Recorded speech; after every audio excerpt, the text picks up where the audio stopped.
Oigan, Katy Perry acaba de ir al espacio. Si tuviera que comer algo allá, ¿se podría haber comido una manzana así nada más?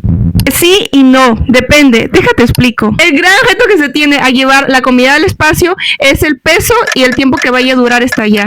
Por lo que se opta por extraerle todo el agua al alimento. Esto se llama liofilización. Y también está la termoestabilización. Ya sé, palabras muy raras.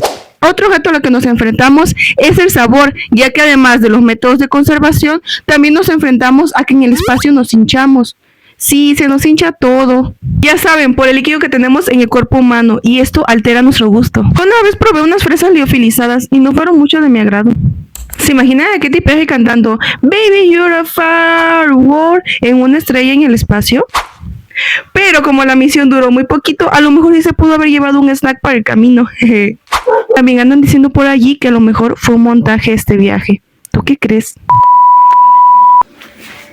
Si te gustó este video, suscríbete a mi canal y dale like, que me ayudas muchísimo.